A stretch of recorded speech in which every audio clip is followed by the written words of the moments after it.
Go. Welcome, Zac Turner. Hey, David. Let's have a conversation. All right, yeah, definitely. So, what did we want to talk about today? I want to start off with something, okay? I want to start with a sacred cow. I want to start off with something that people don't want to touch, especially because I was an elder in a couple different black churches. A lot of times people really put Martin Luther King in a very sacred place. Like if you're quoting Martin Luther King, that's all cool. And the problem is the theology of Martin Luther King. I don't have a problem with the general idea of Christianity being a part of the public discourse, or Christianity and the values of Christianity, is such as in social issues. I don't really have a problem with that. But I do have a problem with Christianity becoming the social gospel that it has become, to the injury of the plan of salvation concept. Justification by faith becomes a very minimal idea. So what was fascinating is in all this research I was doing on my documentary on the apostasy stuff, well, some of the influences that influence what's called liberation theology, black liberation theology, where they call Union, Union College or something like that, that's out in the East Coast. That's where you get all of these ideas from Tillich and all these other kind of folks that teach what is called process theology. So I think what I'd like to do is break down what process theology is, where it comes from, and why actually it is a direct attack to justification by faith and the fundamentals of the gospel. And it's all based out of mysticism and philosophical pantheism. All right. Yeah, and so they said it's funny how I think Satan comes in. He comes in through very acceptable means, And you told me, because in our conversation the other day, which is where we got this idea to do this Skype call, Martin Luther King was into Illich, right? Is that how you say it? Tillich, yeah. Tillich. Okay, yeah. Tillich. And did he have these ideas of process theology, or? Yeah, very much so. His dissertation was on the work of Tillich and this guy named, I think is Henry Nelson, what's his last name? I forget. But, both of these guys that, that he did his dissertation on, I think it's Weissman or something like that. But anyway, these guys were process theology. What is process theology? It's, we would call it, they would call it process theory. They would call it's this whole conglomerate of existential ideas where, here's the bottom line. This is what's fascinating. I'll start off with the shocker. Is they believe that God isn't the God that we all believe in. They don't really believe in, and this is the school that Martin Luther King comes from.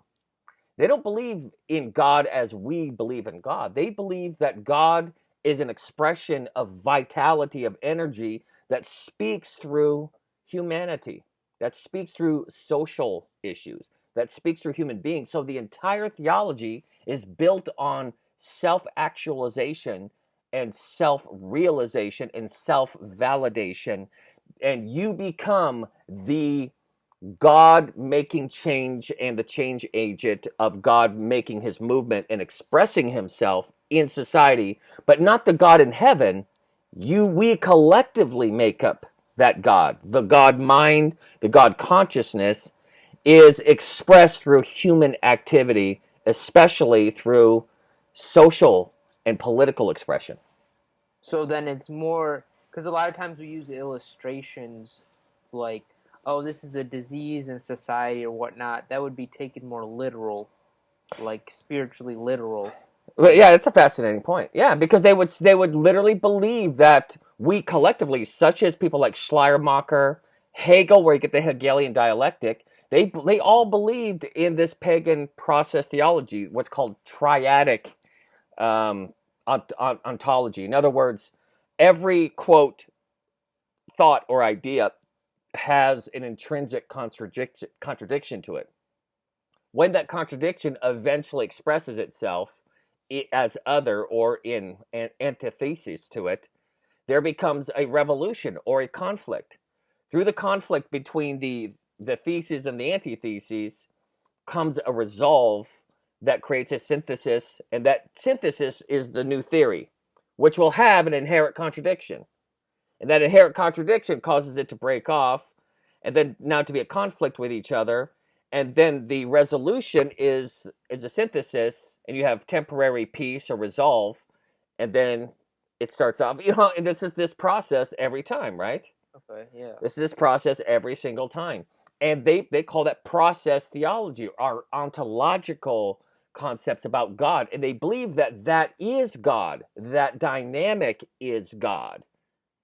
That's the part that people don't understand. They believe that constant movement and change, it changes the rules because the theory is new, the context is new. So therefore the law is new, the morality is new, the ethics Okay. is new. It changes with the ontological change.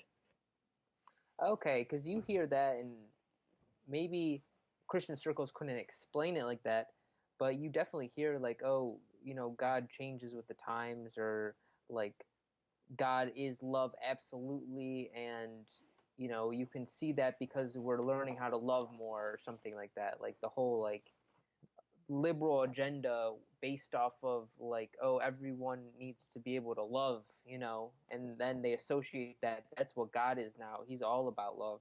Yeah, And and that God love. is love, but that's not this. We're not defining it the same. All of a sudden, we're changing God, because we're changing what love means. Yeah, they mean But love means process. yeah, Love means dynamic and change.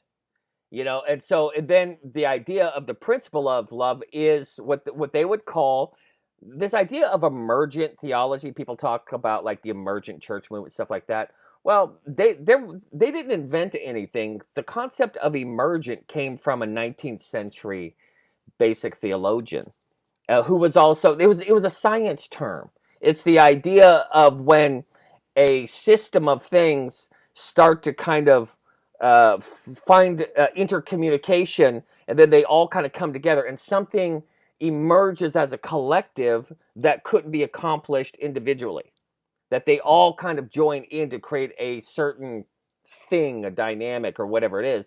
And that dynamic, whatever emerges, that collective whole becomes the greater whole than any specific part. okay, Does that make sense? Like, let's say you're a part of a movement, you're a part of a group of people, and even though this is the concept of this ontological idea, yeah, even if you are not compatible with these other things, that's what intersectionality is now. This intersectionality is, let's find the common enemy or whatever it is. So it doesn't matter how we contradict or we're against each other in so many other things. This one thing becomes the emerging unifying bond between us, and this one thing supersedes everything else. And so now we are given over to the identity of this one common thing, even though it's filled with contradiction all around. So the acceptance of that is called love or right, reality. okay.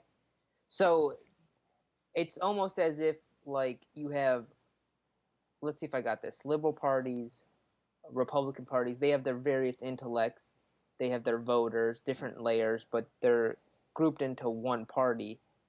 But this idea is basically all of society, all of world. And the way you're describing it, it makes me think that you can develop kind of a tendency towards Neoplatonism. It's more Is than a that tendency, it's an essential tool to make that happen, because you're supposed to erase distinctions in your mind with Neoplatonism. All distinctions have to be erased. We have to find and only see the commonality. That's the whole point of Neoplatonism. So, what's a really good example of that would be, you have like Antifa people. Let's look at just recent social political stuff. And then you have feminists. And then you have Muslim people. And then you have LGBT community. And they're all going rah, rah, rah in the same street protests. But if you look at each one of them independently, they virtually are intensely antagonistic to the other. Like, we're talking, the Antifa people are communists and anarchists, but mostly communists. right? They're Marxists.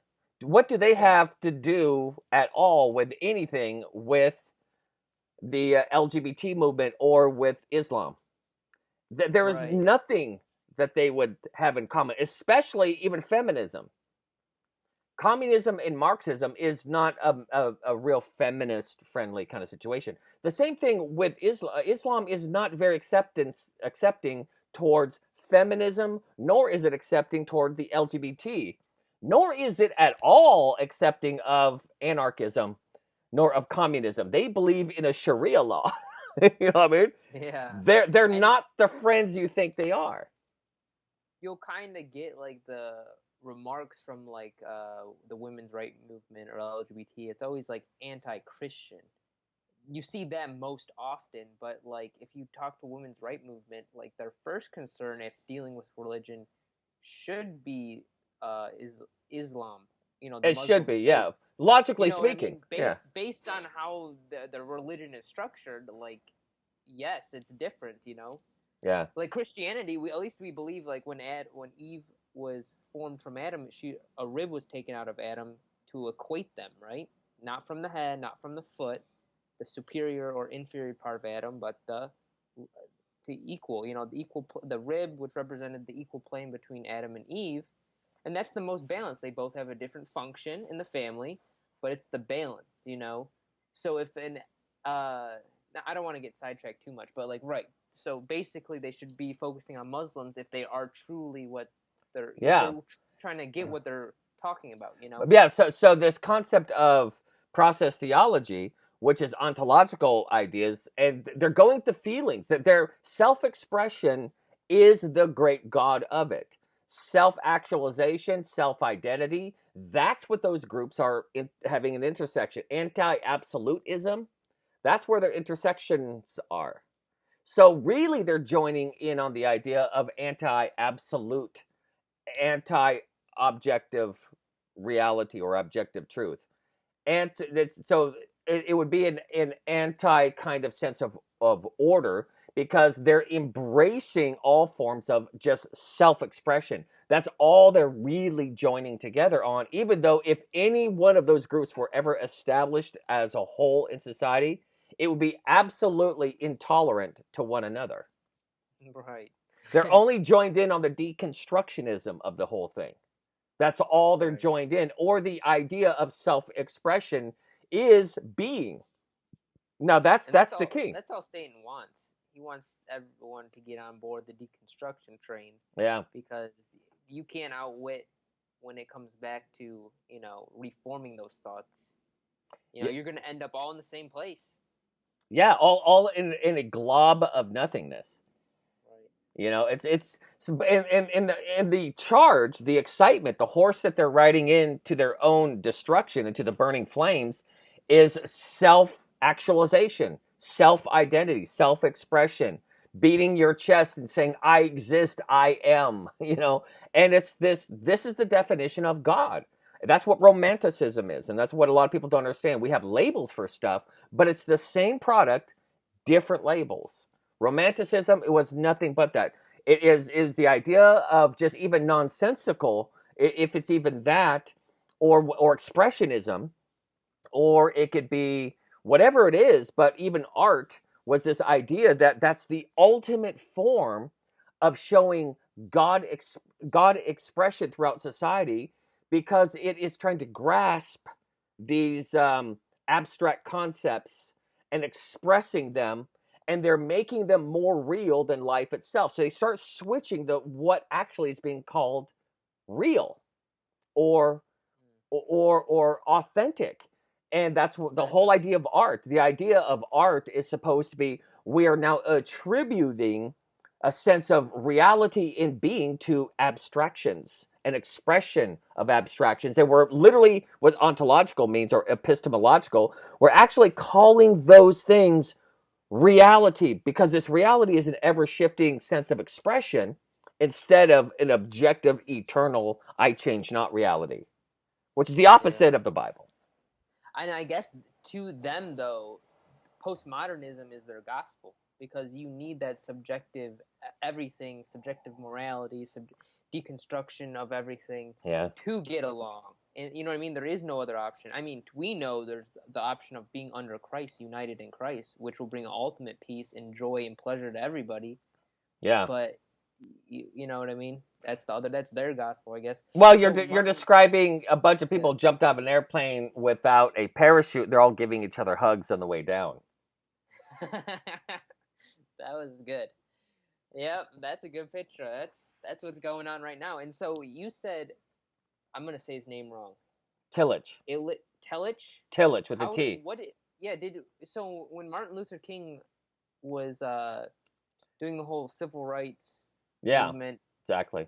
What was he saying that was so? Did he say anything like blatantly? No, well, here's the whole thing. If you study Tillage was actually one of his professors. So there's no distant connection there. That Tillage used to call him up, and they used to have phone conversation when Tillage died in 1967 or whenever he died, or 62 or something, I forget. But anyway, when Tillage died, Martin Luther King wrote a whole thing on it and everything else because that was his real mentor. Tillage is coming from a school of thought in the eastern seaboard of the United States, that form of Protestantism, which we get what's called liberalism. But it's not really liberal per se. It's really Enlightenment, philosophical, existential. Bhagavad Gita. Yeah, it's all bringing all the mystical ideas and still trying to call it Christianity, even though it's a very sad kind of label to throw Christianity on something that is so absolutely based upon concepts of philosophy. And I mean, we're talking about pantheistic philosophy, blatantly. Like literally, if you go into more the academic research of this whole thing, it would be classically labeled as pantheism. It's the concepts of pantheisms that they themselves even say, well, there is forms of Stoicism and there is forms of, I forget the other group that were the atomists or whatever, the Epicureans. So there's Epicurean and Stoicism in it, but, so they're really just trying to turn this idea of, are we autonomous little islands and we're just out there in chaos and really we're just, what's the word? What's that period in the early 20th century of art that was called Impressionism, but absurdism. Absurdism, okay. So there's absurdism. So it's the idea that nothing means anything anyway, so whatever we express is the only thing that has meaning to it. We, in our self-expression, is the only order in this chaotic universe, and therefore we attribute meaning to it because we're the only orientation that orders itself. Everything else is just chaos. So therefore, we express ourselves. See, expressionism came out of absurdism. We express ourselves because nothing means anything. So our expression is the meaning. We create meaning. We express ourselves, we attribute meaning to it, and that's our logos. That's what reality is. We've created it. We're gods that made order out of chaos. And that's the essence of romanticism. That's it. Yeah, we were talking about too the narrative of people that feeds right into that. You get to create your own narrative because based on how you feel, based on what you're creating in your environment, that determines your narrative, and that's what actually is. And I'm gonna get this wrong too, but C.S. Lewis, what was he into again? What was we were talking about like what he really liked. He liked the philosophies and stuff. But was there C.S. Lewis and Tolkien and all them? Well, the Inklings, when you want to get into Oxford was absolutely inundated with Hellenism, Greek culture, Greek philosophy, a lot of the Nordic and Celtic concepts. That's why in the writings of C.S. Lewis and Tolkien, you get a lot of the Celtic, Nordic, mythical god kind of feeling to it. The reason is that that's a big part of Oxford's kind of quasi-Christian theology, had a ton of Hellenistic and Nordic mystical Neoplatonism. In other words, they lined up those stories in the power of myth. Joseph Campbell did a series called The Power of Myth, and he takes all the hero stories, the Harumphat stories, the the divine lover stories. He takes all these stories and said, look at all the cultures all throughout history are telling the same story as Christianity, but we think that they're telling it just a little bit better than the Christians. The Christians actually believed their stuff. Nobody actually believed that all this other stuff was real. So Neoplatonism is trying to line itself up with Christianity and attaching itself, seeing Christianity as a myth. Everyone's been trying to express this myth from Phoenician times to the Mithrix to whatever, and so that state of mind, that form of teaching is in a lot of, this is what people don't understand, is in a lot of seminaries. Yeah. That's why a lot of people come out of seminary with a deconstructed faith and this idea that Christianity is really a mix of philosophies, a mix of Judaism, a mix of mysticism, a mix of culturism, a mix of all kinds of stuff. And they walk out of there with just this kind of indistinct concepts because of Hellenism. Hellenism, the whole purpose of Hellenism was the Greeks would take all the various thoughts and ideas and disciplines and spiritualities out there and to try to pull them together so that society could all get along under one roof. So they were doing everything as a form of peacemaking, as a form, that's why Rome took over the Greek Hellenism and they built roads everywhere and they gave kind of these places their autonomy as long as they pay road taxes and stuff like that. But it's the idea of like, well, we all believe the same thing. I'm here to empower. So the government would build, finance building some of these cathedrals and these pagan temples and stuff like that. So wait, because they're saying that these are all in harmony with each other. So then, what's the point of religion to them, though? It's they call it a necessary narrative for humanity to make sense of mystical ideas. Okay, so I guess it's just necessary. So like. Yeah, like kind of like sucking your thumb. Is that why philosophy is glorified? Because it's like got metaphysics. Like it's the intelligent version of what you couldn't express. Well, they would use what a lot of people don't understand about, quote, science is that a lot of scientific experiment was all built on philosophy. With the Stoics, it was that everything was interconnected. Where you get string theory and ether theory and all this other kind of stuff all came from the Stoics. And they're trying to prove that what I believe philosophically can play itself out metaphysically and physically, because what is so on earth is so in the metaphysical realm. So they would conduct experiments to prove their points on Mars Hill. Aristobulus, what they called Mars Hill, where Paul went and he spoke. Yeah. Well, the Epicureans and the Stoics would come there. They would come with their lectures. They would use all of these various techniques, but they would also present their experiments and say, look, my theory is right. And then, so one would be the atomization, which is the Epicureans, that all things are independent. They're all just kind of living their own existence. The only reason that they even get along is for self-interest, but everything is in atomic form. So they believed in particles, that the universe is made up of particles. It wasn't Einstein. These guys were way back BC talking about this stuff. So, that's like now modern science. It's like we know the particles, like when they're observed, they act one way. When they don't, they act another way.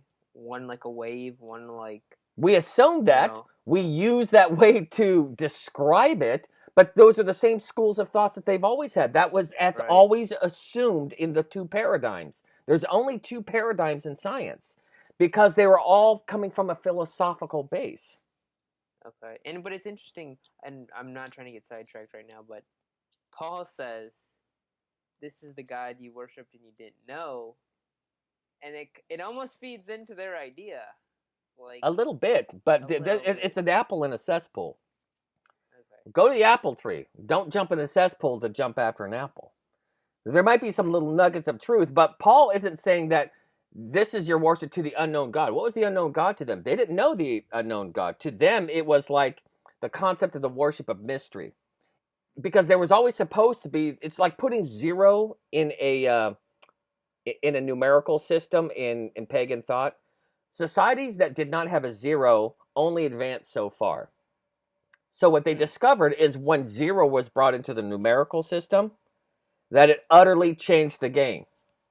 Now you brought a Really? zero. You brought a zero factor in, and it changed their technology. It changed how they did measurements. It changed how they did concepts of theory of mathematics and economics. Zero changed everything. There's whole Really? studies and research on zero. That's interesting. And then so it's the idea of the Greeks saying, okay, let's make a zero in this. The unknown God, the zero factor, Okay. the unknown, what all we don't know. And then Paul says, well, I'm here to declare to you the zero. This is the infinite God that you said, okay, we always give ourselves the option to say, I know that I don't know. Oh, we brought zero into your metaphysical thinking system. It's like saying, but I don't know everything. It would be a form of saying that. Okay, So it leaves you bridging the open. gap. Yeah, you're just opening the option for progressive enlightenment. So what happened after Martin Luther? Well, After he died, where was the Adventist Church at that time? Do you know? yeah. Let me back up a little bit. Okay. What a lot of people don't understand is liberation theology. Liberation theology was a Jesuit Catholic theology that was back in the 30s. This is where black liberation theology really comes from. And there's reasons why they studied the German intellectuals. All of these guys that I'm describing are all Schleiermacher, Tillich, are all German intellectuals. What is black theologians doing studying German intellectuals, right? Well, that's what we're going to talk about. Okay. Is before Martin Luther King was this major movement within Christianity, the very liberal, Catholics love to call it Protestant, but we would call it kind of philosophical enlightenment, super liberal Christianity. You know, it has nothing to do with basic, good old-fashioned Christianity. But all the stuff coming out of Europe is very existential, and they're still trying to hold on to semblances of Christianity, but it's really heavily fortified with all these metaphysical, philosophical ideas and stuff, blah, blah, blah, blah. So anyway, back in the late 1800s, the early 1900s, when there's the Industrial Revolution and America was really hitting the accelerator as far as being a power in this world. It pretty much was not a world power until the industrial age came over here. We started doing massive manufacturing and stuff like that. And then we started an entrepreneurialism and all the Protestant work ethic and everything else. And people started getting rich, and we started building up our Navy. Well, all of a sudden people are thinking, well, what's going on with the West? We have to have a philosophical understanding of this phenomenon called the West. And so a lot of these kind of what I would call tin horn philosophers and Christians were getting together with this idea that we have this great destiny to create a model for the rest of the world of how to run a diverse society. And that diverse society we've already modeled to the world, where you could have different cultures, different ethnics, different races, different religions, different classes. And everyone has a chance in what's called the American dream to all make it just based upon good principles, work ethics. It's not going to be built on a classist system. We're going to deconstruct classism. So with that, all of these East Coast guys, because this was the build-up to World War I. America wanted to stay the peaceful nation, a lamb-like beast. Want to stay a peaceful nation amongst all the worlds and not enter into a world war, as Europe uses war as a way to process change, to create change. It was a change agent. To agitate war was something that European has always done, and everyone's known that about Europe. They manufacture war as a form of gaining wealth. They create problems. They go to other countries. They colonize. They do all this crazy stuff. It's been going on since Rome fell. And before.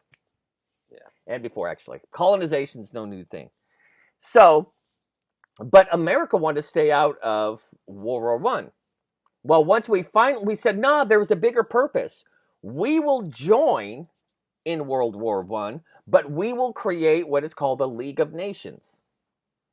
Where once we have a world war, And it's this idea of this process theology. It was a theological, political, philosophical concept that says, this is what we're going to do then. We're going to agitate the world into a world war, and then we're going to create we're going to create a theory and anti-theory and antithesis, and then the solution, the resolve is going to be a League of Nations after the Paris peace talks. And so that's where we carved up the rest of the world, was after World War I. And all of these pro-American theologians who believed in what's called, this is where the term came from, since we have created a new world here in the United States, and there's a certain order that we have that no one else has that works for diverse cultures, we have the model for a new world order. That's where the term came from. It came from Christians, or people that call themselves Christians. We know how to create a Christianized philosophical world that was built more on Hegel's idea that we collectively make up God or the good. That we express ourselves. And it's a process of creating war against, that's the anti-theory to everything, is the agitative process is going to be, everything's going to be a war on whatever we need to have that ontological process with, that Hegelian process with. So if we call war against poverty, or we call war against drugs, or we call war against ignorance, or a war against anti-education, or whatever it is, we're going to call it a war against it. Okay. This is where all this stuff comes from. But we're going to take it through that process of theory, anti-theory, and create this big conflict out of it, and then the resolve, we're going to keep doing that to the point where everything becomes a new world order, an order where we can all be diverse, but all get along, everyone's equal, and there's no distinction, and yet everyone be divided up into their collective groups, collectivism. And there could be advocacy for your identified groups. And as groups keep emerging, and they start to identify themselves as, well, I'm going to make a group built upon self-expression of my sexuality. And we're a new identified group, and we're the new minority group. That's why they identify as a minority group. Right. It's a part of this ideology. It's a part of a philosophical process theology that they will be identified as the new victim group. And the entire concept of Samuel Zane Batten and all those people of the Brotherhood of the Kingdom, they're the ones that created the social justice gospel. They're the ones that created agitating in the communities and creating wars on whatever, and then collecting groups into new groups that would identify themselves as the workers groups or the blue collar groups or the whatever groups.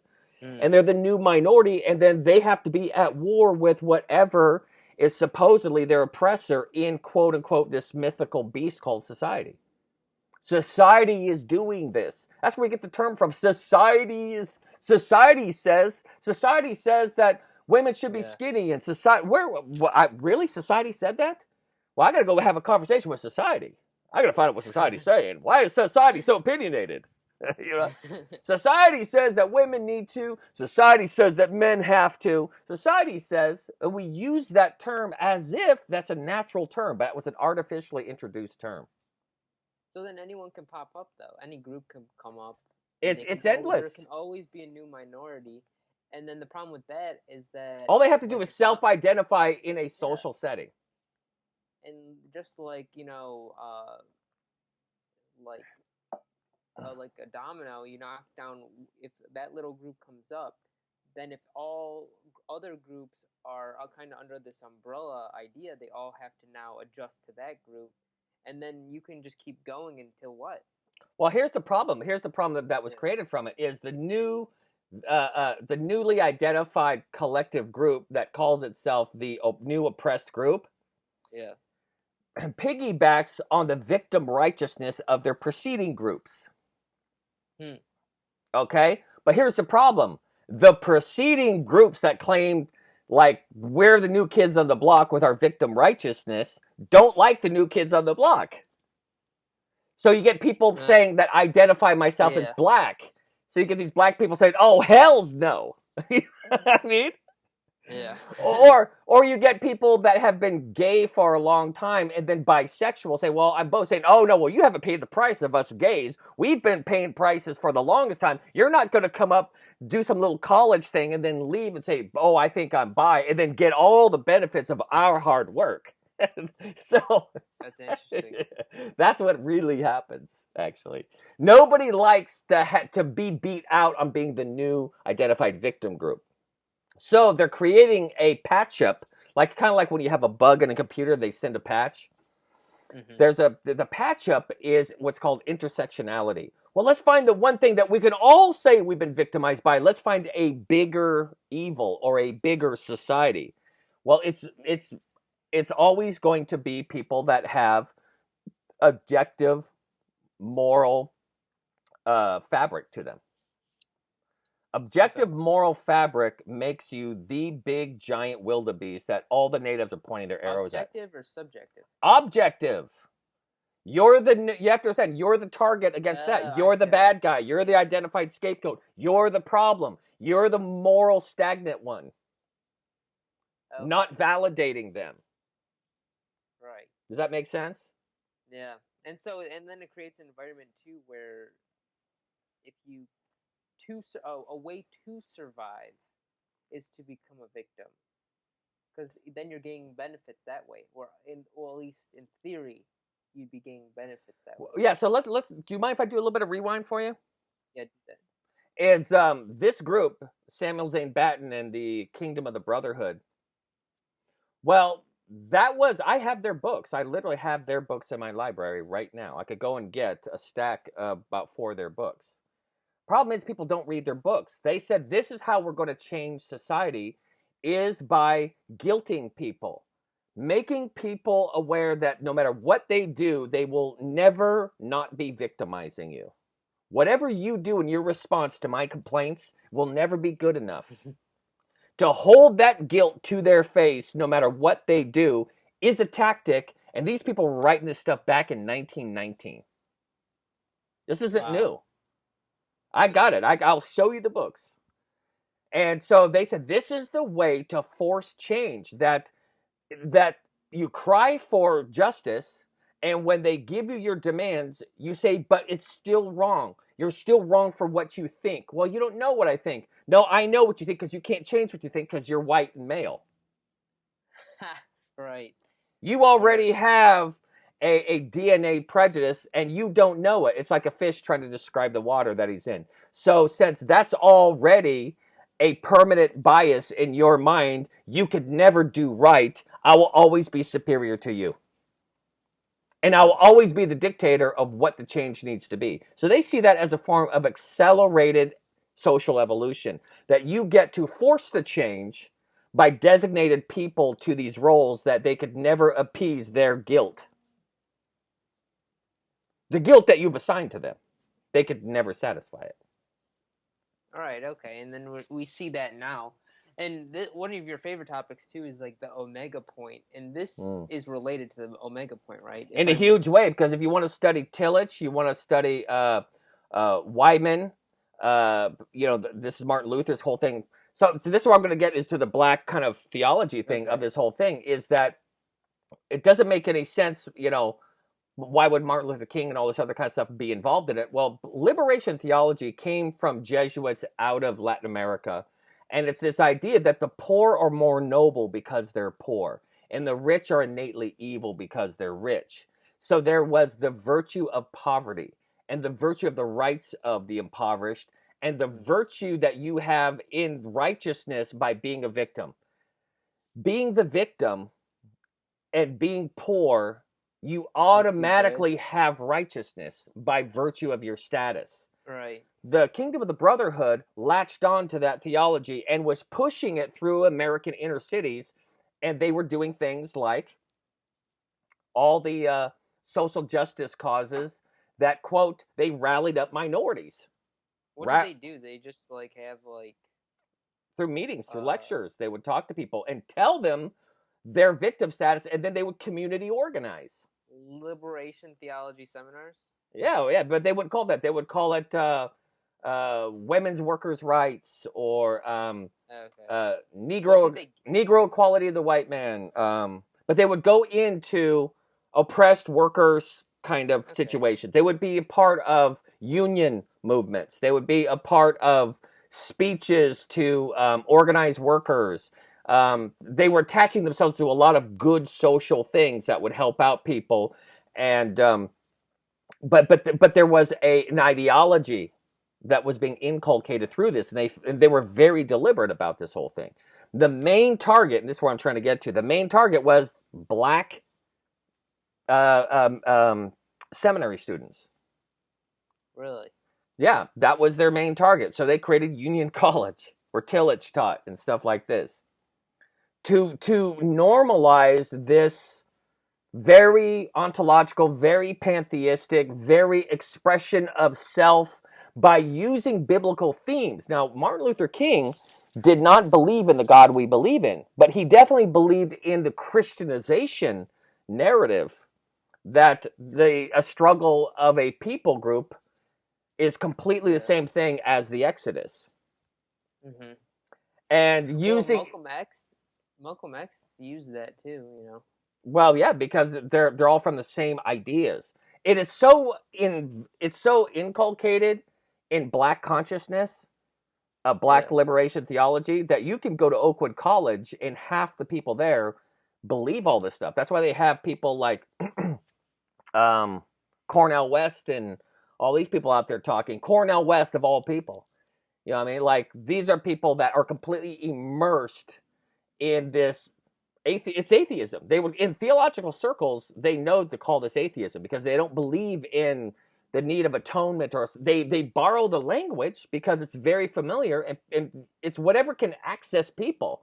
All you're doing Right. is just borrowing language to access their souls, their mind, to form a sense of identity with something that they're already identified with, but kind of hijacking on that, piggybacking into their consciousness.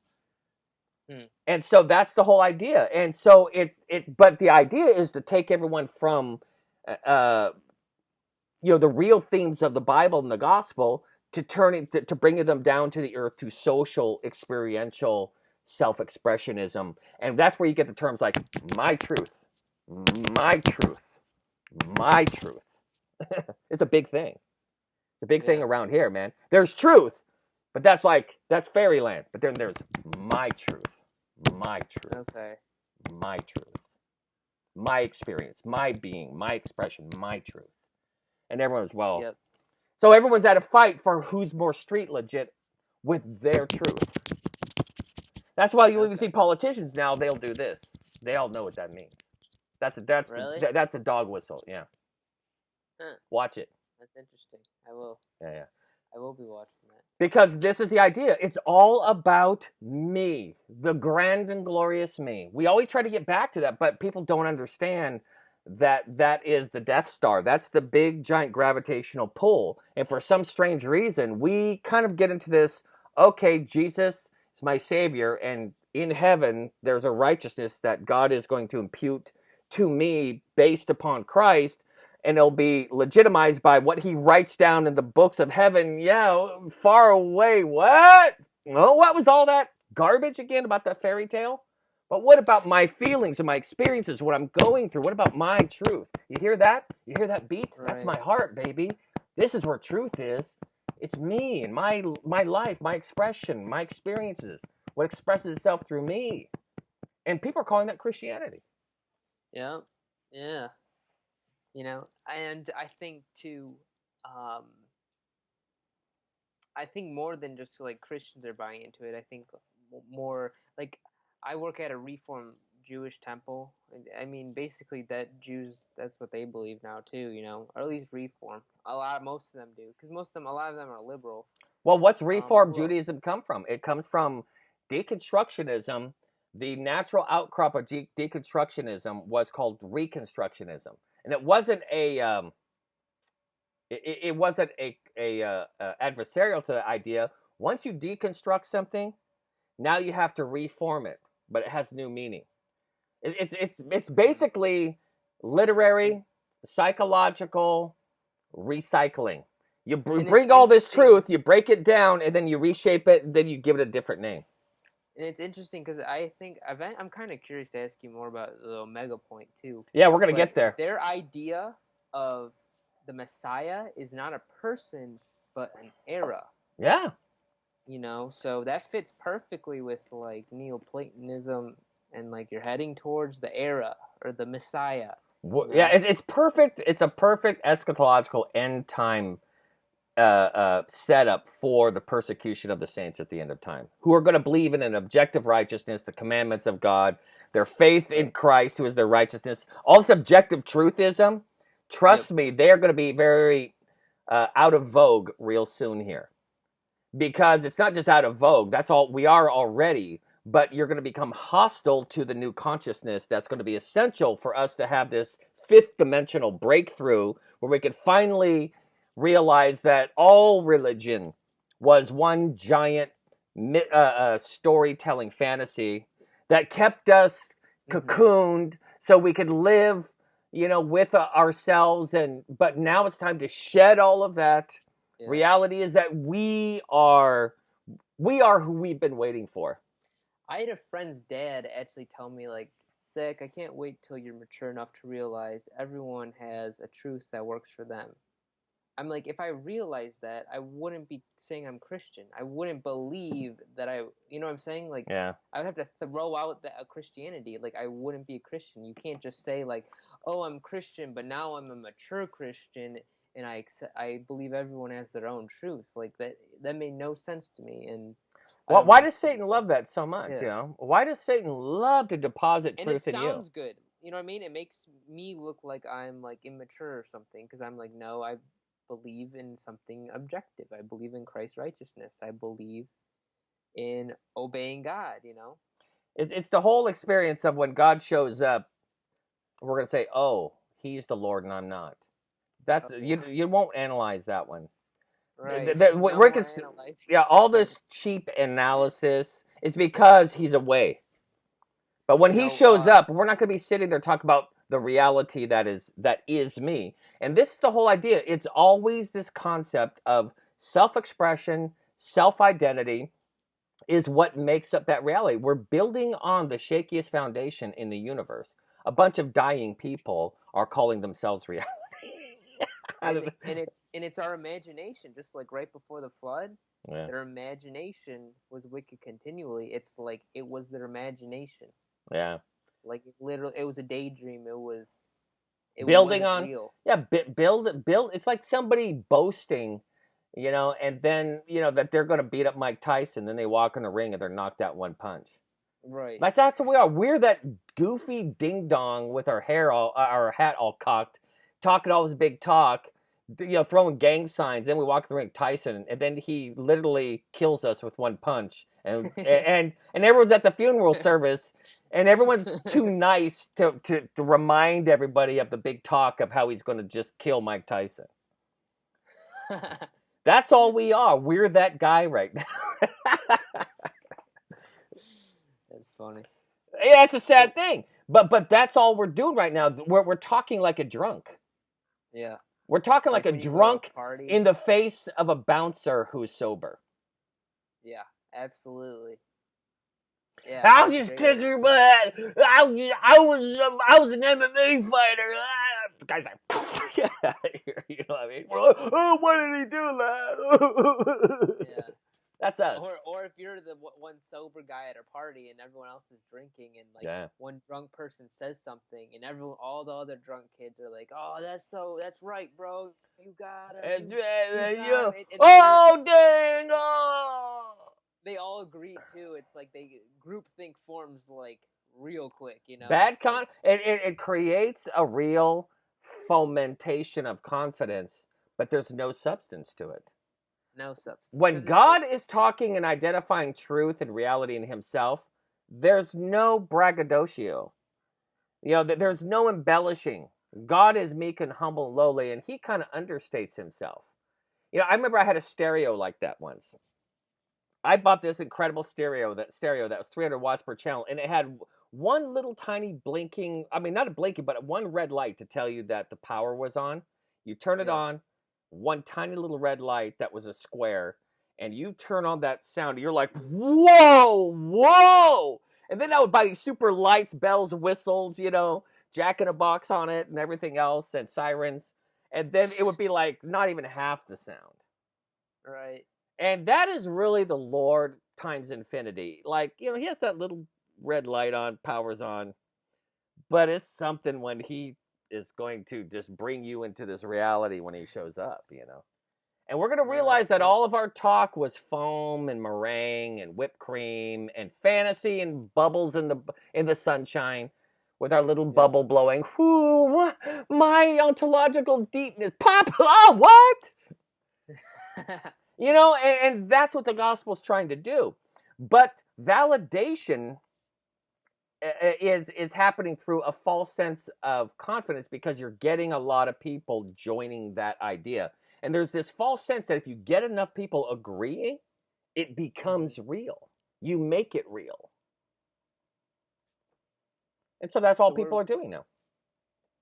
So where do we go next? What's our next step in this journey to understanding the Omega point? Well, can we go there? Are we going to go there? Yeah, we'll go there right now. You mean the Omega point? Well, what is the Omega point? P.S. Well, basically, this is what I'm saying. Like we were talking about at the beginning, we want to uncover those calves and just point out just some major deception and then show how Satan, because we were talking about that before, he doesn't make his idea of Satan that he presents to you, or let me say this another way.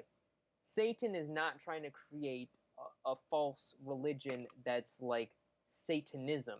Like that's like the least effective way for him to deceive people. At most, it's a decoy. He winds up and sends off that way. Right, like that's just the bad guy. That's the obvious bad guy. Okay, we've done that. You know, he's got to create other religions that just parallel slightly. Right. What we're talking about here is that all Satan has to do. The word anti or antichrist means to mimic something to replace it. So when people think of antichrist, they usually think, oh, it's in direct opposition, it's black and white. No, it's not that at all. It's the idea is to replace something. It's the idea of, like, for example, it would be like going to McDonald's to have a nutritional meal. Like I was starving. I really am ready for a nice, wonderful, nutritional meal. Then you go to McDonald's, you're like, I'm full. I've already eaten. I've had McDonald's. I actually feel kind of greasy and nauseous. I'm gonna lay down, take a nap. That's Satan. He is. You're getting the impression that this is what is going to satiate. It's a replacement, but it doesn't do the job.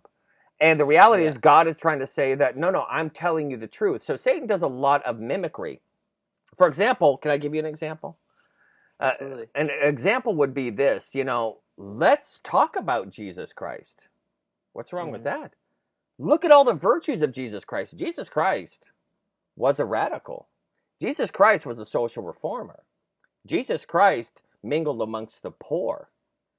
Jesus Christ was a sympathetic. And then that lines up with Jesus Christ is an avatar. Jesus Christ is a bodhisattva.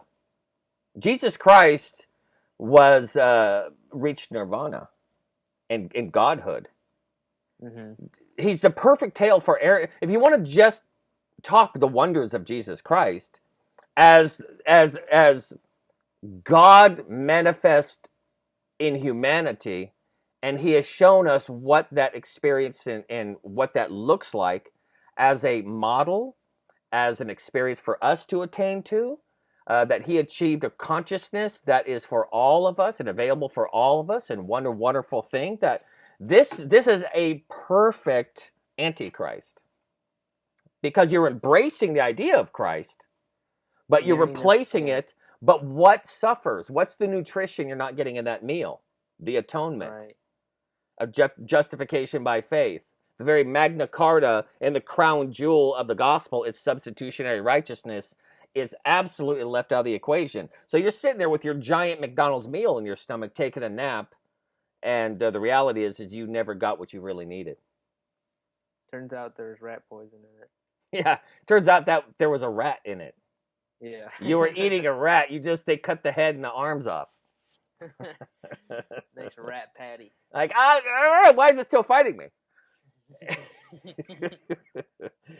So, But I feel like it's a hamburger. yeah. I tell myself, I close my eyes and I'm gonna pretend that those were bones, or I didn't hear a squeal. Shut up! Shut up! Yeah. But here, I mean, so we're gonna get to the mega point. The point being is that you can deconstruct the essence of Christianity through attaching yourself to images of Christianity, if that helps. You can talk of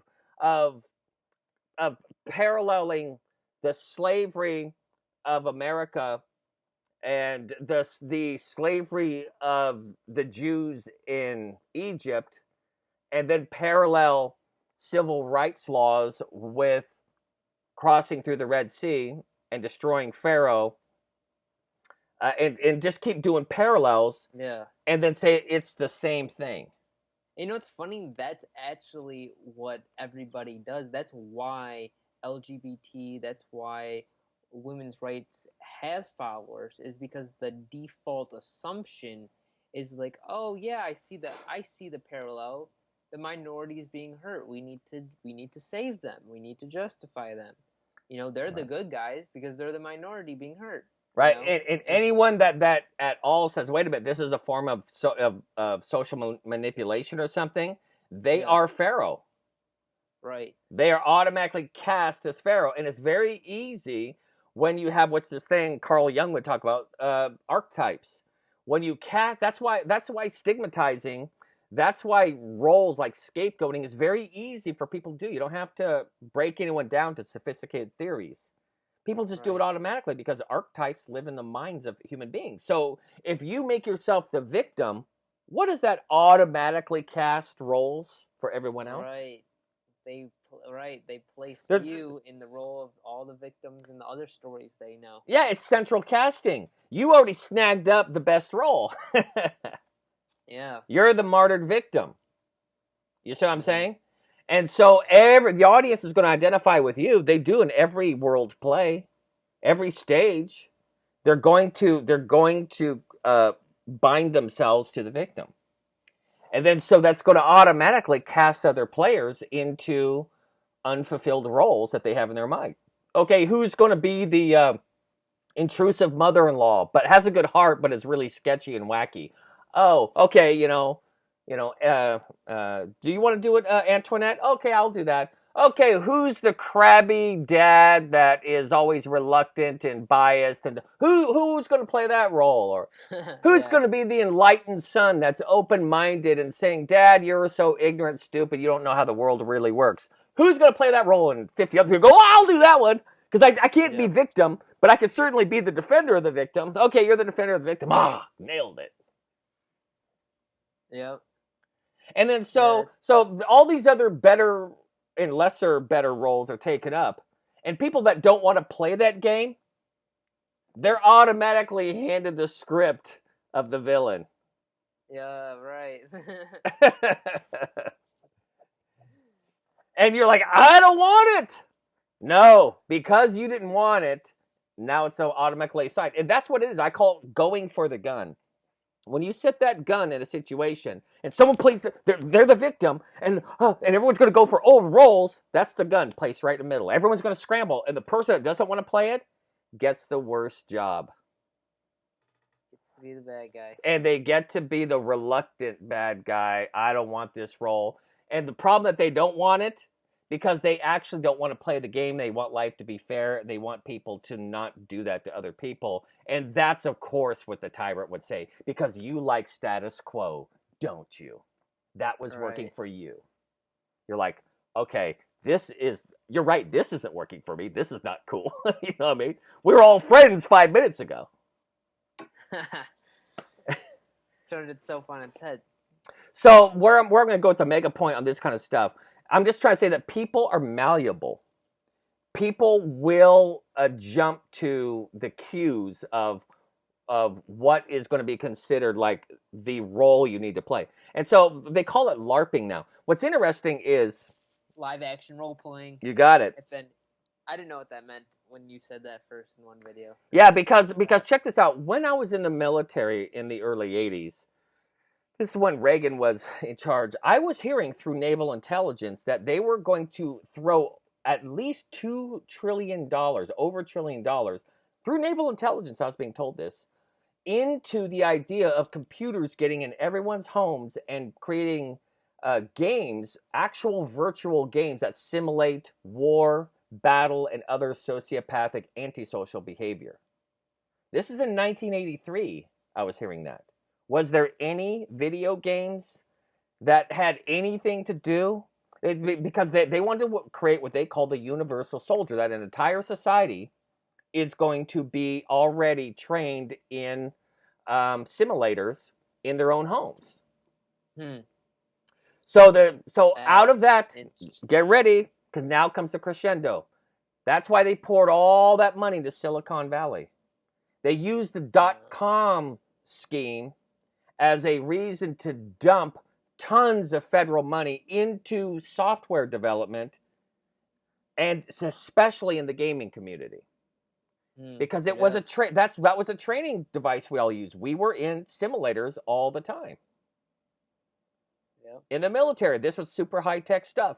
The stuff you see now, Call of Duty, even like Grand Theft Auto, or you name it. You name all this kind of stuff that involves sociopathic kind of stuff, role play, guns, teaming up with other people, now to put it on the web where people could interplay in live action.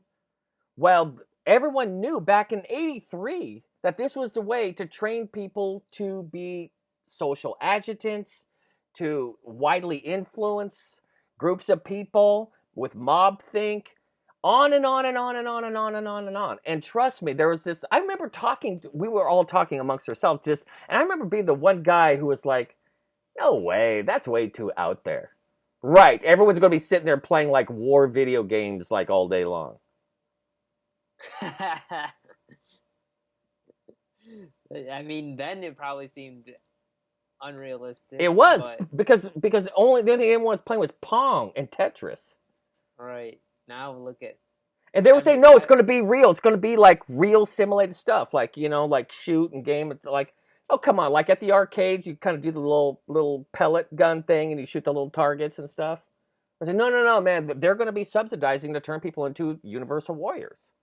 And it's going to be it's going to be training them with narrative, with dialogue, with sociopathic, and listen to the conversations. I'll never forget working at a group home. This kid was playing Grand Theft Auto, and you're listening to all the comments. And I was doing all this research on sociopathic mind structures, going, every single thing that's being said by the characters in Grand Theft Auto is exactly what a sociopath would say.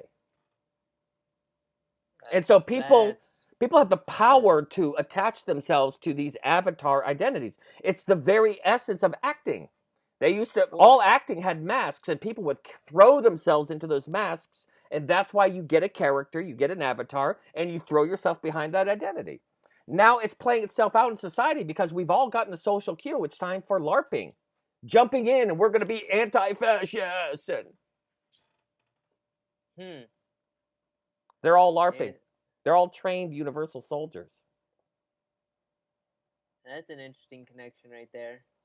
So they're just acting on what, like, because they're training. They're training. It's the young generation, the millennials that were raised in a generation with video games. That's what they said. They're looking to raise an entire generation on those games. And I was hearing this in 83, brother. That's why I'm freaking out. I'm even telling my friends. I talked to Bobby Breed. He says, I remember that. I said, aren't you tripping out that it's actually happening? I was saying, it's unbelievable, Dave. That's why I'm a Christian now. Wow. So, and then I remember watching a video where one guy was talking about how, like, Twitter, these other social media things, because, like, more video games are going to be, like, more marketed towards young men. Mm-hmm. It's going to, that's just where the appeal is going to be. But like women and whatnot, they like Instagram and all these other things, and they're saying people are becoming addicted to that because you get an reward. It's like a reward. Narcissism. Like, women are going to be trained as narcissists, and men are going to be trained as sociopaths. two of the fixed uh, uh, personality disorders of cluster B personalities that cannot be changed after you become them. And Satan is producing a narcissistic running alongside of a sociopathic society. And if you know anything about that kind of a mindset, then turning it into a collective mindset, yeah, let's start talking about the Omega point pretty soon here. Okay. Yes. Uh, well, I'm trying to think of like my friends, like in college. Let's see. Oh, here's another thing. So then young people, right? So they're narcissistic and they're they have antisocial behaviors. And then now they're not relying on their parents who have, gone through life and have had the experience of life, but now they're relying on their friends because they can connect to their friends through like live chat on the video games or through like social media. So now that's their structure of who knows best is the people that are familiarized in their world, especially when you have right. the illusion. I have a whole book called In the Shallows. And In the Shallows is about the appearance of knowledge because you're getting all this easy Google access, algorithmed knowledge that is at instant access. So you actually think you're smarter than you are, but you haven't even gone through analytical process or anything else. So you can quickly access data, but your ability to process deeply from beginning to end is completely almost non-existent because they're getting all their knowledge from this very linear concepts. So they can rattle off and chat off a bunch of knowledge to each other and pass on knowledge to each other, but they're pseudo experts. They don't have a genuine cognitive reasoning process that can take them through an entire critical thinking process. And people like Jordan Peterson and stuff like that are picking up on the lack of critical thinking that's out there. Yeah, right. Yeah, I like Jordan Peterson, and I watch him sometimes. But yeah, like right, and it's the psychology. It's interesting. The psychologist. It's like psychology has that really dark side, and you see a lot of like messed up people in psychology. But then every once in a while, you get the guy that's like most sober in the social science. Yeah, yeah. Well, praise God for that. And here's the idea is that people like this idea of a mind, of consciousness, like Yeah. what folks don't understand is that a lot of your consciousness is handed to you. It seems like it's always autonomous, it's always something that is original with you, all this kind of stuff. But that's every good con game. Every good con game involves you coming up with the idea that all the cons around you are like, you know what I mean? There are all these little tricks to cue you into what you think is an original thought. And that is so much of a science that a lot of people don't understand how much of a science there is. A lot of people actually think that their consciousness and their opinion is based on original thought, and it is absolutely on a prefabricated form that's already out there in what's called the noosphere, general consciousness. You just pick up on it. You don't even have to analyze it. You have strong opinions about things that you're thinking, why do I have a strong opinion about that? Because we are absolutely offended by critical thinking when someone takes us to the task. We think they're hurting your ego. They're hurting your ego. Right. And that's how it comes across. Like I've had friends that are, believe in this subjective morality, quite a few friends, and they don't know why they believe, and I break it down for them, and most, like pretty much, no, every time, they either don't say anything afterwards or they're like, oh, I don't think I believe that. And it was just a simple process of just going through the logic, like Yeah. A, B, C, D, E, O. That doesn't actually work. No, the O does because they go, oh. Because, like, the perfect example for me is when you get people that are, LGBT folks, whatever, and then you have Muslims, and then they're like, these LGBT folks are vehemently frothing at the mouth, defending wanting Muslims and build Muslim communities, and they're an underrepresented, oppressed group and all this other kind of stuff, and literally saying, okay, let's break down what Sharia law, what Islam teaches, and how you would be the first people to be thrown off buildings in Sharia law. There's no tolerance for your point of view whatsoever. You are absolutely defending the wolf that's going to come in and eat all of your chickens. you know, in this way. And when you break that down to folks that are so rabid in the kind of righteousness that they feel, the righteous indignation is what seals this kind of ego trip that everyone's on. And when you break down the logic, you're taking away their righteousness. You're taking away what gives them identity, what gives them the moral indignation that gives them meaning, passion, identity, expression. And say, wait a minute. So you start to say, don't conflate these two things as being the same thing. Let's show that you are absolutely putting two things together that is not going to work. You become the enemy because you've ruined what we would call the fantasy, but they would call it, you've ruined my reality. You've ruined my reality.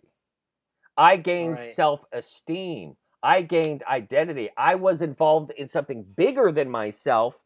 This is an idea, a feeling, a passion, an unanalyzed experience that was real amongst those people, and being in the streets and being morally indignant and casting blame and roles and labeling people and saying, if you're this, then you're that, and I don't care. They're saying, no, those two things don't put together. Actually, this, being a Republican, being a Nazi isn't the same thing. And all these like gay Jews, like such as Milo Yiannopoulos, people like that, saying, how can I be a homophobic Nazi? I'm a gay Jew. They're all saying, no, you're not. Right. And so they won't even deal with the obvious contradiction, because you're not, to them, you're not breaking down truth. You're taking away their reality. I can't believe those words even left my mouth, because they're not the same. You can't have reality and truth be as if they're mortal enemies in a ring fighting over, It wouldn't make sense. And it's funny, even those people too, they get upset when like a white person is cast in a certain like ethnic film or something like that. And I always think when I see that is like, you must be living in fantasy if like a purposely fanciful movie comes out and you're emotionally attached to someone having a creative license over it. Like, it's like that became part of who you were at some point, because if you feel something. Well, you're bringing up, this is going to segue right into the Omega Point stuff that I think is so fascinating. Because the irony is, it seems like there is this kind of almost Nazi fascist tolerance dictatorship that we're all going to tolerate and put all these people under the same banner. But here's the trip, is that you think they're a bunch of nonconformists, but they are the biggest conformity Nazis ever. Conformity is what they're about. And they can live with that form of conformity. Do you know why? Because it makes everybody righteous.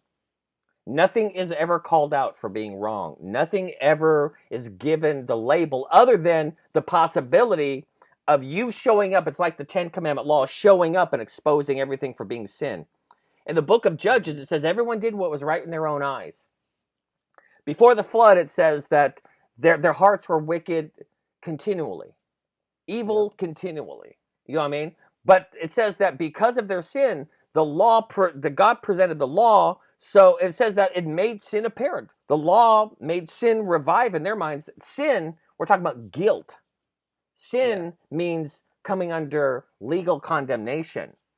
And everyone says, what a party killer. What a buzz killer. What a cold shower. What a wet blanket, that God would show up and say, you guys are so far off that I'm going to tell you how far off you are. That reminder will be and is the identified hostile party. You're the one turning all the lights on the party when everyone's trying to make out.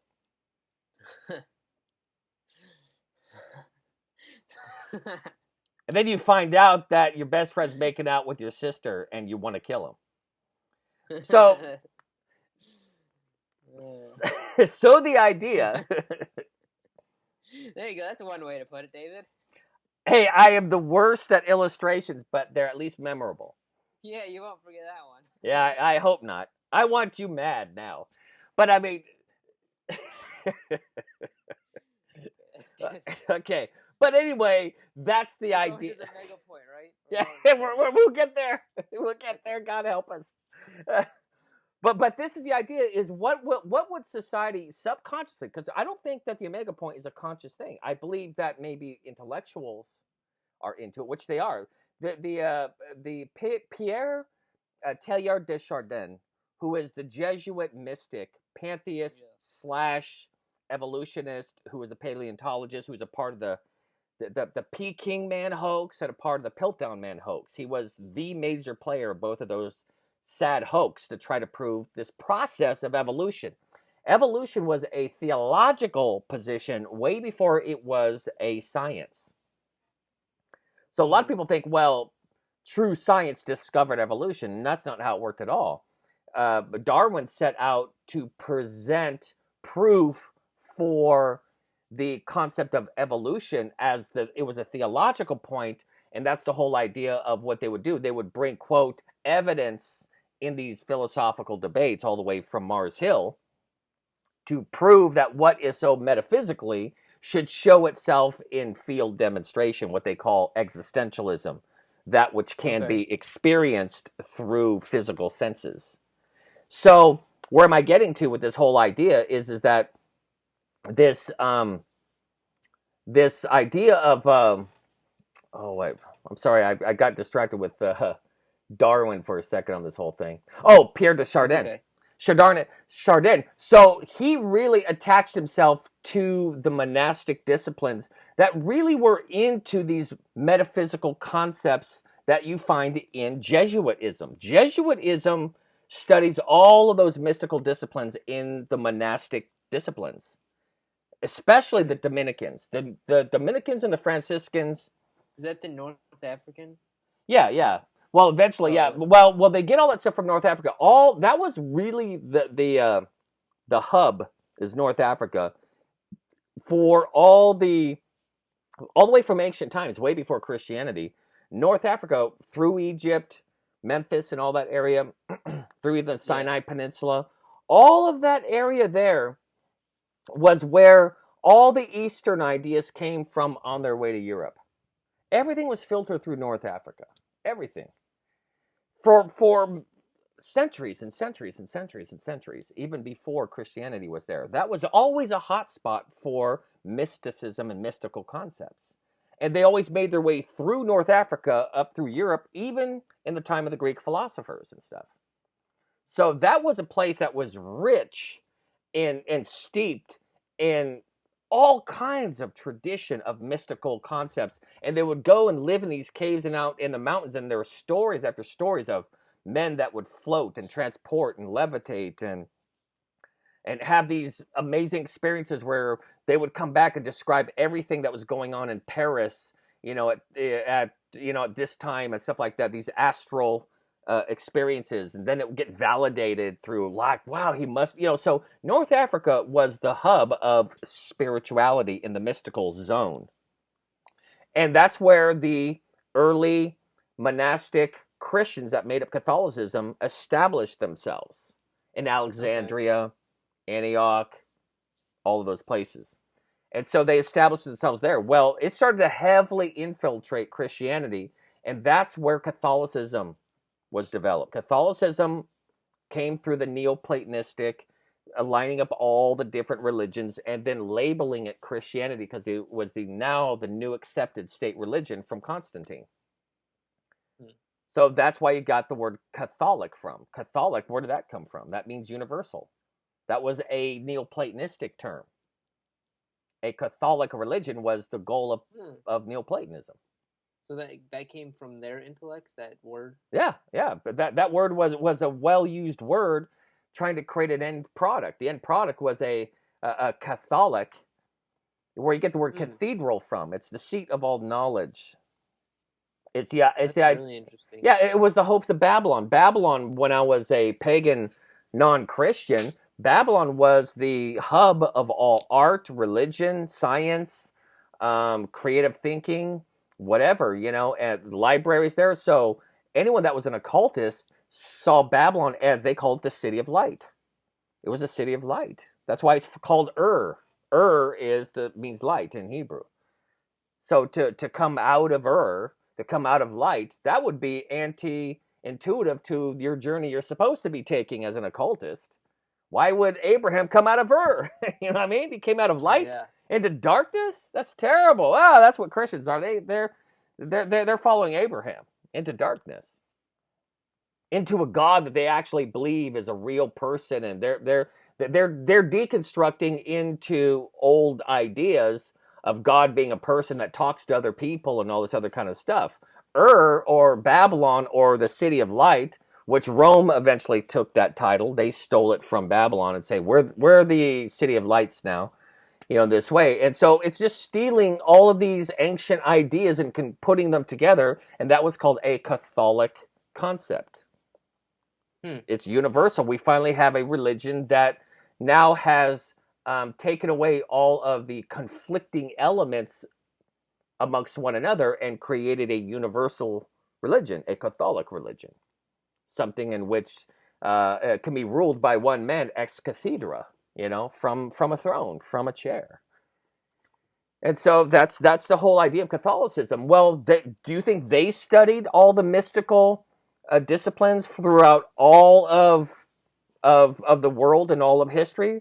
That's why these Jesuits are so knowledgeable, because that is their study. So they're going to be studying Aristotle. They're going to be studying Parmenides. They're going to be studying, all the various mystics and disciplines and stuff like that. So this is the idea of, like, it's a very Catholic idea. So Pierre de Chardin, who was trained as a Jesuit mystic, had no problem with evolution. Has no problem with, you should study Pierre de Chardin. If you want to understand, he was kicked out of Catholicism. That's a way to kind of, what they call, sheep dip you. Like, they're going to say, oh, Spinoza, he was a pantheist. We don't accept him. They go, well, Catholics don't accept pantheism. Then they brought him back in secretly. They say, oh, give us more of your writings, Spinoza. We really like them. Same thing. They did it with, oh, we're going to reject, Pierre de Chardin. And then yet the last three popes do nothing but quote him in their official books. Because Pierre de Chardin is saying that you should read Pierre de Chardin's concept of the Eucharist. He doesn't believe in eating the bread. He believes that accepting the authority that comes from Rome is the Eucharist by keeping Sunday. That's really interesting. So they believe that is the cosmic universal Eucharist, an acknowledgement to the power and the authority of ex cathedra. Okay. So we are evolving from a Sabbath-keeping society into accepting authority, into where we could collectively bring all religions together and find our rest in one great ecclesiastical mystical authority. And so why did the Catholic Church bring him back in again? Because he had very mystical concepts because he believed in evolution, that God is expressing himself. There's no God really up in heaven. God is expressing himself through humanity and through enlightened thinkers of these mystical disciplines. And God is pushing us ahead to this enlightened place called the Omega point.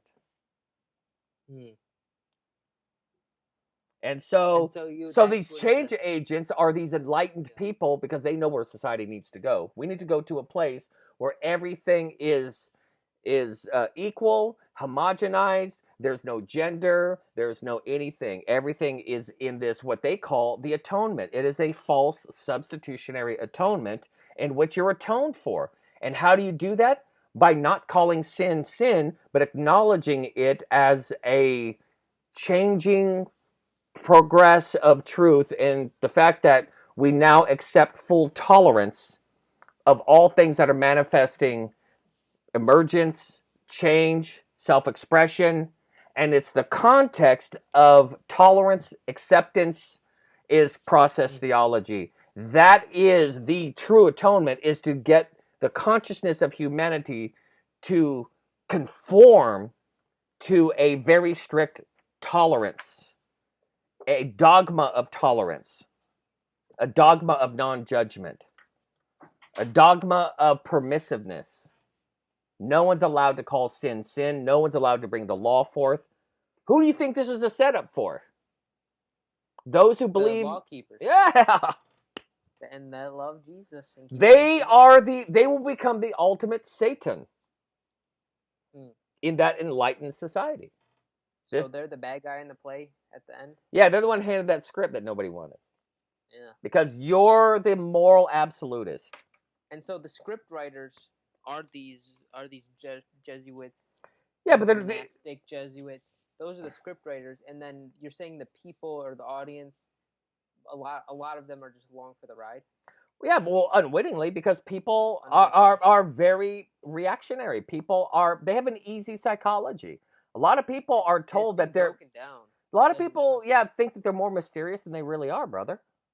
People aren't mysterious. They're not hard. They've been studying mind sciences for millennia.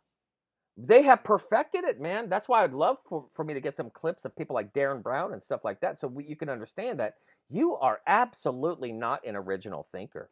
You don't even have original passion. Yeah. People that were all passionate about all the nonsense that's going on now on social media were completely dispassionate people 5 years ago. But they think it was all their own original thoughts. And then once they get going, too, they keep going. We're easy, especially since we've been trained. We have been trained with simulators, and I'm telling you, it's God give me the ability to articulate what it needs to be, because I'm telling you, anytime I articulate it, like here in Santa Cruz in a hostile crowd that lives for this kind of fantasy reality, you are the ultimate bad guy. I mean, people will come at you and say, I can't believe you. This is what I'm talking about. This is the kind of person that is going to keep society held back with this kind of ignorant religiosity. They will go kill the monster real quick out here. Yeah, it's funny because they preach tolerance. They preach tolerance. So whatever you do, don't get a heart attack because of the constant contradiction that's so apparent. If you could soothe yourself through all that, you're a better person. Because because I don't have, it doesn't bother me to the extent I have to, though. If I get a chance, I try to break everything down and then ultimately tell people, I objectively believe in the imputed righteousness of Jesus Christ. I believe in something more real than this. Now that's the bottom line. The bottom line is that we're being fooled and told a lie that is less real and this is more real. When we have everything to prove to us that this is less real because we keep dying. If we're so real, why are we dying? And when Jesus comes back, they're going to have to look into his eyeballs. Yeah. And eyeballs that don't go away. You might go away, but those eyeballs don't go away. Right, yeah, that's weird. It's I don't even know what it's like. Do you have a illustration for that? No, I mean, you know what? It's an overused illustrations that pastors use in sermons, talking about the battleship sending signals. Yeah. And saying you need to move. I'm a battleship, and then the message comes back. I'm a lighthouse. Change your course. Oh, right, yeah. No, but that's good though. And I feel when Jesus comes back and it's your imagination is revealed. It's you could have said whatever you want. You could have even built your boat pretty large. Yeah. And you could be a great captain even, because that was the whole idea. It was the proud captain. You could be smart. Your boat could be clean. You could have just a wealth. It could be what are those tour ships? Flagship. Yeah, it could be one of those ships. It doesn't matter. Yeah, and you could have battle readiness awards and you could have won many battles but the realization is you're dealing with a God that is he's called Yahweh for a reason, and that literally means he exists all on his own. When people ask that really crazy question, but what made God? Then you haven't gotten to the question yet. God isn't made. That's the whole point. He exists. That's what Yahweh even means. It means he lives and exists and breathes, and his whole being is totally of his own. And whatever does live, it's because he's breathed out and put life into it, or if it stops living, it's because he sucked it back in again and it's got no life. All God has to do is blow through his nostrils, and it's a done deal. That's what it uses those illustrations in Psalms and in the Job, that from the breath of his nostrils. So, he could either blow life or he could suck the life out of you. That is what we're all dancing on. We're dancing on the very platform he created, and we're the creatures that he made in his image, shaking our ant fist up against his great nose. And it's a terrible, terrible sight to understand that we actually think that it's the same mind that Satan had. When he's going to say, I'm going to go up against this, and I'm going to change him, and I will change this kingdom. And it's like the murder. He's infused that mindset into us. It's like, so we're using the play, right? And the villain gets killed in the end, and then turns out they actually killed the actor, and now the police are coming. Yeah. And it's like, no, this isn't a play anymore. Yeah, no more LARPing. No more LARPing. Yeah. LARPing sucked you into... You brought all of your fake vampire blood, but you're going to be spilling real blood today. Yeah, and it doesn't feel good. And you're going to be scared. And you're going to be crying out saying, I'm not ready, I'm not ready, I'm not ready. Wait a minute, my life force is coming out of me. Please, no. And then you die. This is just a joke at first. Yeah. We were just pretending. Yeah, we're also supposed to be screaming in each other's face and, and then make sure that we got the right camera angle. Yeah. Yeah. All right. Well, that was really good conversation. So if you... Yeah, we'll wrap it up. So, basically, last kind of thought on this whole thing is that even the civil rights movement and Martin Luther King, it's really sad for me to see that is brought into, and it has a veil of sanctimonious kind of protection even in black churches that I eldered at. I have no problem with race at all, but I kind of wish that I was a black man so I could say, we shouldn't be having this here. I should be able to say it as a brother in Christ. I should be able to say it as a person that's invested in the eternal realities. And that I'm past all this other nonsense. I'm past all the race and past all this other garbage. I'm into being a child of the King. And as a child of the King, you see this, and there is this entire culture of the concept of tillage. Martin Luther King, tillage, Wyman, Schleiermacher, Stewart, all these people are all going all the way back until you just keep going back to pantheism, the philosophical pantheism, and you just keep going back, and it's right back to Lucifer. And a lot of people just don't understand that there's a lot of just acceptance, and it's still under the guise of, well, that's just liberalism, or it's just progressivism, or it's just new ways, a fresh way of trying to look at things, but we're it's all couched in all these sociological righteous good deeds, and it's given its ultimate, where no longer is Christ the victim. All victimology is passed where? To us. To the human, the person. So the entire sanctuary of heaven has been cast to the ground. Every part, yeah. The righteousness, the victim. Even the priesthood. Wow. The social change agents and people that push themselves to the front are the priests and kings. Yeah, Hollywood. We're here. Yeah. The moral indignation. Priests. All the white knights and defenders and all these other kind of stuff that go around. And what you have here is, and it's all cast to the ground. And if you want, what they call it now, not even a negative way, they call this victim thing that's going on. And we're talking about, this is coming from their language. It's not people criticizing it. This is coming from them. They call it messianic rage. Wow. Yeah, that's called real ironic. So guess what? Once you have messianic rage, you are ultimate righteousness at that point. And anything that is against your rage is against this cosmic insight that you seem to have that nobody else has. And your rage is self-determined and need not be explained. Wow. That's real concerning if that's really what people think. Is it seductive? Is it seductive to a narcissistic sociopathic age?